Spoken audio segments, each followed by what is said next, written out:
Welcome, Miracles Tribe members and members of our Miracles Attraction community on Facebook. I'm Teresa McGallicher, and I'm here today with my partner, Carly Hardy. And we have another fascinating guest for you in our continuing series on people whose lives have been positively transformed by their practice of A Course in Miracles. Our guest today is Cynthia Orlando, and she's coming to us from California.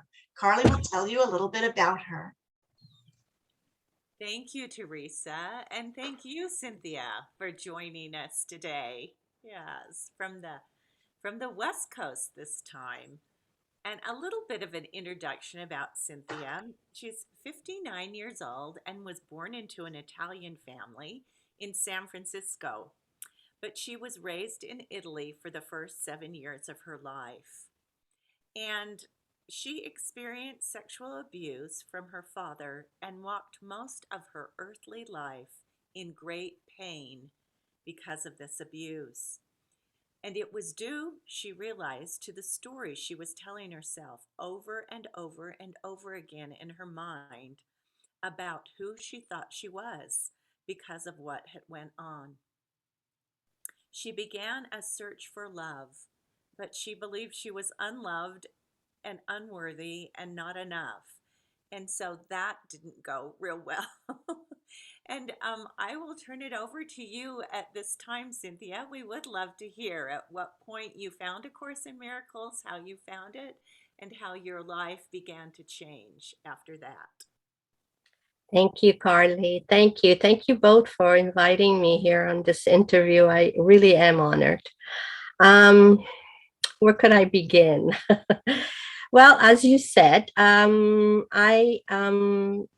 was raised in Italy for the first 7 years of my life, and and I grew up with my grandmother, and I received a lot of love from my grandmother. Um, However, at the age of 7, my family transferred to Canada, Montreal first, and that's where I mostly grew up. And my family is from Italian background. And my father was an authoritarian man, kind of. He was the old-fashioned, I'm the man, I'm the father. Yeah, I don't know, what I'm saying. And so whatever he said, he ruled. I was sexually abused by my father.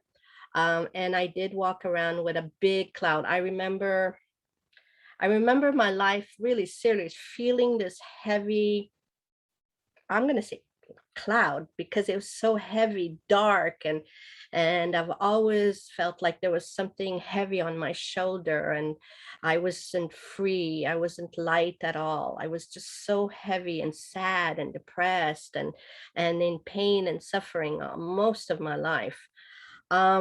Because I thought that the abuse was a sign that's saying that I wasn't good enough, or I wasn't loved, or I wasn't worthy, or uh, all those um, all those negative feelings that we received due to this abuse that I got. I was it at that time, and I was so desperate to be loved, so desperate to feel worthy, that I had a series of wonderful of relationships with men.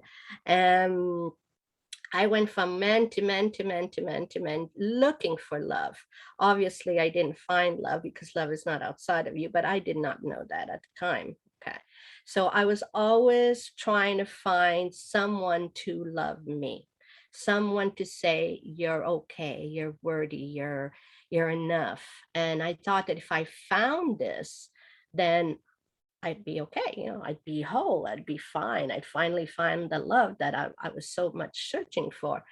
And all through my life, with these relationship, obviously, they did not work out. Uh, and I realized that um, I there had to be another way.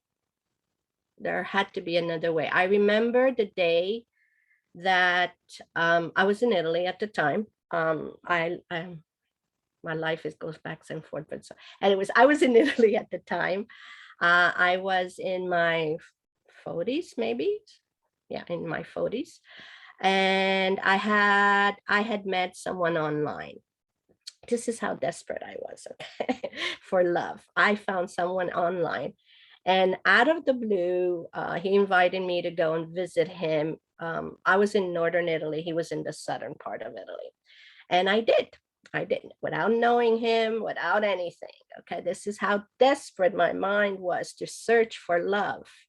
And so I went, and it was fine at the beginning. It was okay. And then, of course, doesn't work out. You don't even know that. What happened was he dropped me off 2 days later at the airport, about 10 hours before my flight. He just dropped me off there. And I remember feeling so unworthy, so unloved, so much pain in that moment. And I remember as I was waiting for my plane, remember 10 hours waiting, my mind was just going. There was a moment, and I can't even describe it. There was a moment that I said, this is it. That's it. It's enough. There has to be another way. Really has to be another way. And it didn't happen right away that I found this new way. But it was a series of things that led up to eventually returning to A Course in Miracle, because I found the Course in Miracle actually in my 20s, but I wasn't ready then. I had read maybe 1 or 2 paragraphs and I had put it away. But 20 years later, it came back in my life. And how it came back in my life is, I remember that I was so much in pain that I was looking, searching, reading, I don't know what, but Spirit has a way. I was on my email, and there was somebody from Pathways of Light, a minister, that somehow got on my email. And she was saying, if you need prayers, if you're in pain, or if you need something or whatever, we'll pray for you. So I did write into it. I needed some prayers. I wrote to her, and she was from Australia.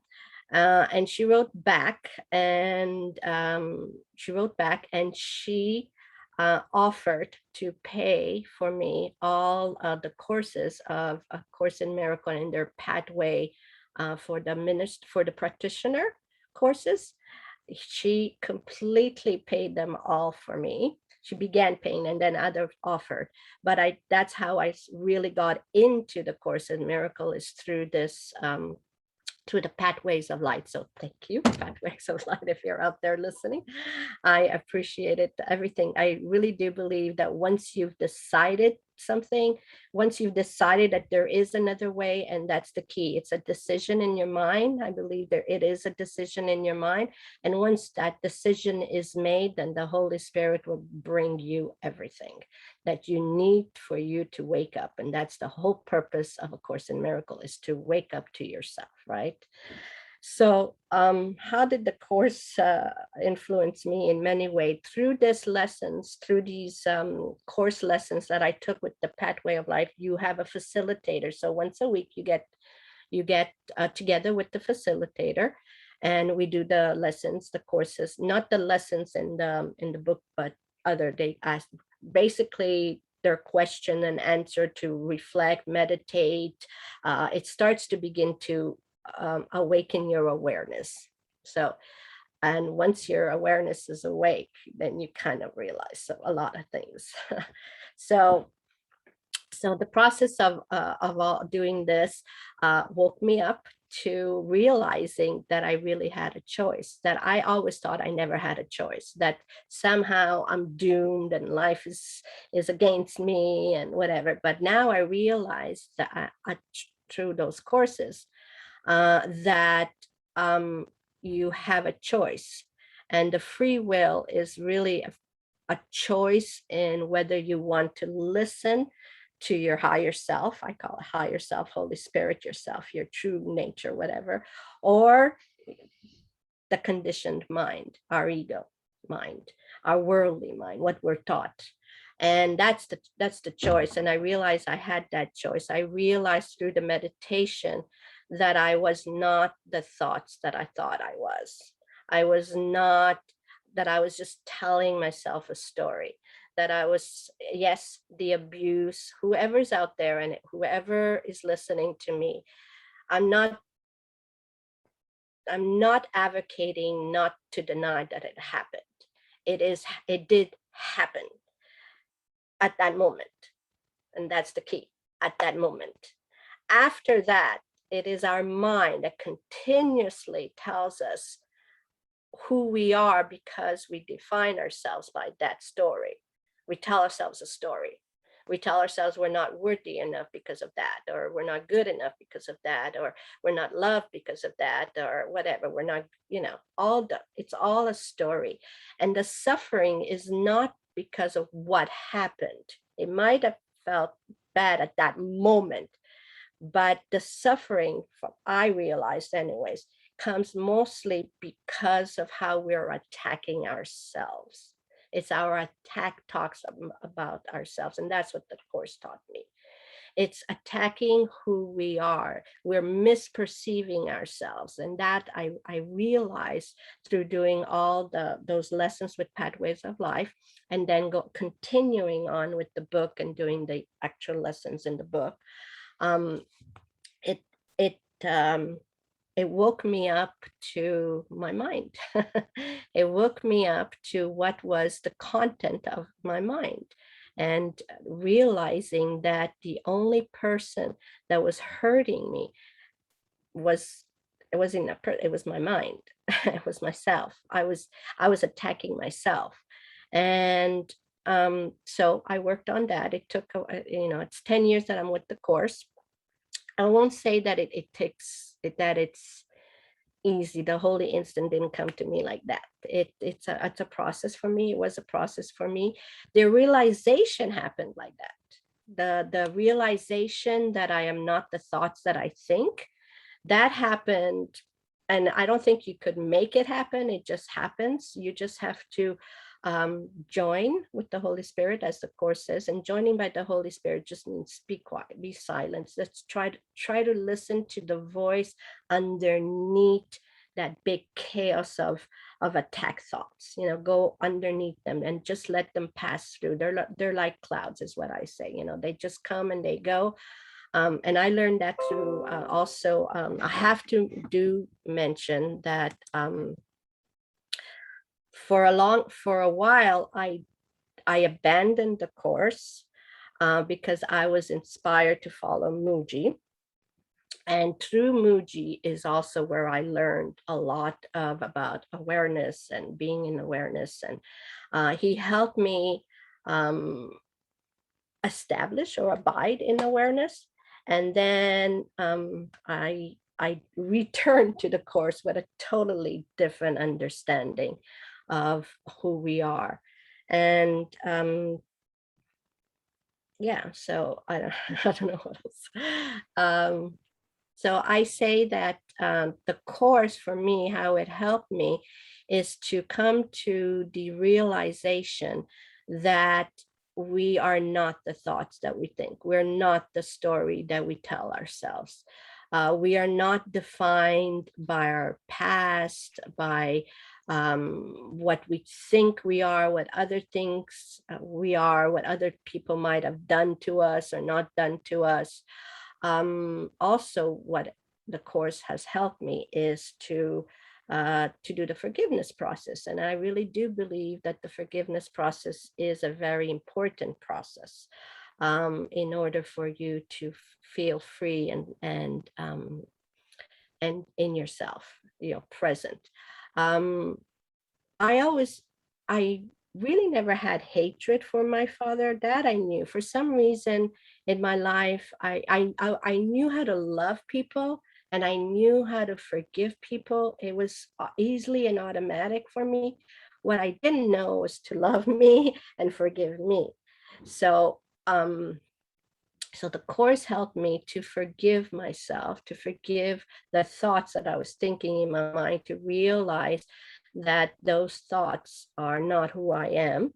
And so joining with the Holy Spirit and helping me to process those thoughts or let go of those thoughts, to just hand them over to them to be transformed, helped me a lot. And as far as for my dad, in one of the meditations I did when I did the Pathways of Life courses, we had to meditate on a person that you had a grievance with. And so I went into that meditation, bringing my father in my mind and trying to let go.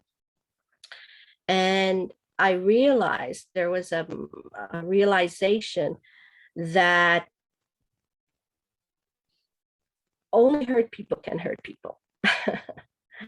You first of all, in a deeper sense, he was reflecting something that I thought I was in the first place.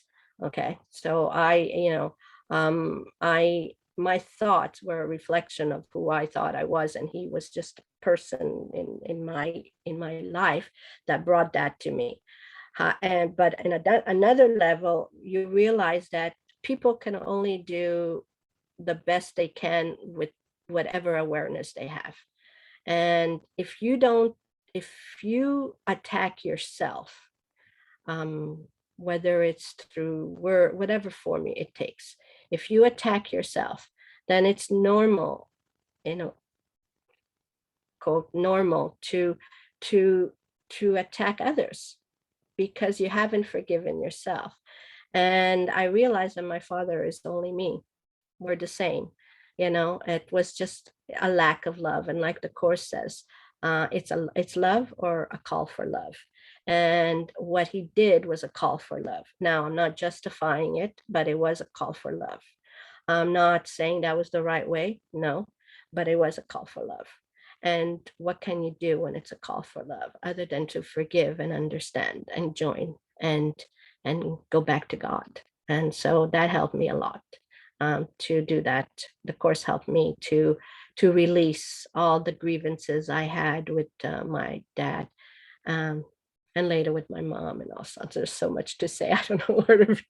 But basically, that's what the course did for me. It liberated me. It freed me from the stories I was telling myself. It made me realize who I truly am, and that I'm not the thoughts that I thought I was. I'm not the unworthy or the unloved or not the good enough person that I thought I was. I have seen that I am beyond all of that. Nothing can really define me. Nothing can ever hurt me except my own thoughts. And so just that alone freed me, made me a happier, peaceful person, joyful person than I was. The clouds are no longer there. Thank you so much, Cynthia, for sharing your deeply personal story. And I know that it's going to help and inspire so many people in our community. We really, really appreciate it. Thank you. And you have a Facebook group where you do Facebook Yes. Lives and share? Yes, I do. I have a Facebook group. It's called ACIM, Light is Who You Are. And I just share what I've learned. I join with people who are in the same journey of awakening, because this is just a journey of awakening to ourselves. And I just try to share what I was given. And hopefully, if you want to join me, I also do mindfulness. I teach mindfulness, so that helped me a lot to be present, to begin to notice. So that also is something that I inspired to do with others. Wonderful. So we will post links to that so you all can find Cynthia after this interview. And thank you once again for showing up and being who you are. Thank you. Thank you very much. I do appreciate this opportunity. Thank you.